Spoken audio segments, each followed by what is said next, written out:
जब स्त्री अपने पति के सामर्थ्य में शंका करने लगती तब भी कोई ना कोई घटना घट जाती है। अब वो घटना ऐसी होती है जिससे कोई राक्षस भी बन सकता है। तो उन्होंने क्या किया, चरण छोड़ करके उन्होंने हाथ दबाना शुरू किया और जैसे हाथ का स्पर्श किया तो भगवान कैसे हैं, मल कोमलांगम, इतने कोमल अंग हैं भगवान के कि शंका और पक्की हो गई। अभी तो पैर ही मुलायम थे तो हाथ तो बहुत ही मुलायम है। लक्ष्मी जी के हाथ भी कठोर लगते थे नारायण को। जब लक्ष्मी जी नारायण के चरण चापती थी तो भगवान को चुभते थे, इतने भगवान कोमल थे। तभी तो शेष में लेटते हैं, नाक कितना कोमल होता है। हमारे इतने कोमल हृदय में तभी तो भगवान रह पाते हैं क्योंकि भगवान बहुत कोमल होते हैं।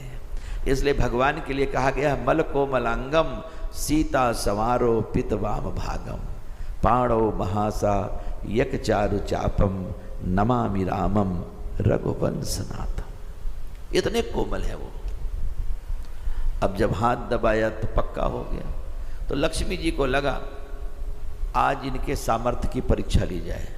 माताओं को कभी अपने पति के सामर्थ्य की परीक्षा नहीं लेना चाहिए, ये अवगुण है। हमारा पति सबसे सामर्थ्यवान है ऐसा मान करके समर्पण कर देना चाहिए।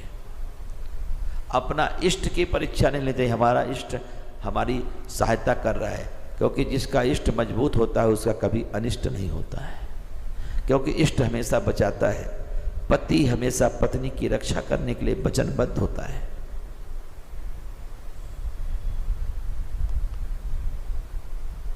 हाथ दबाया, अब प्लानिंग शुरू। क्या प्लान किया, क्या विचार किया कि इनको घर से बाहर ले जाएंगे ना तो इनकी ताकत का पता चल जाएगा, क्योंकि मैं हूं चंचला, मेरे पीछे तो सभी भागेंगे, लक्ष्मी के पीछे तो सभी भागेंगे, और जब मुझे पाने का प्रयास करेंगे और ये बचा नहीं पाएंगे तो मैं समझ जाऊंगी कितने कमजोर हैं। हमको लगता इसीलिए चौकीदार रखे हुए हैं। लक्ष्मी जी ने सोच लिया, भगवान से कहने लगी। और उनको उनसे द्वारपालों से भी ईर्ष्या थी कि जब देखो यही घुसे रहते, हमको मौका ही नहीं देते कहीं घूमने फिरने का, और ये हटते नहीं कभी। भगवान कितने दयालु हैं, अपने पत्नी के साथ रहने के लिए भी अपने द्वारपालों को अलग नहीं करते। जैसे हनुमान जी महाराज एक बार रोने लगे थे सीता जी के सामने। जब सीता जी राम जी को लेकर के शयन कक्ष में चली जाती थी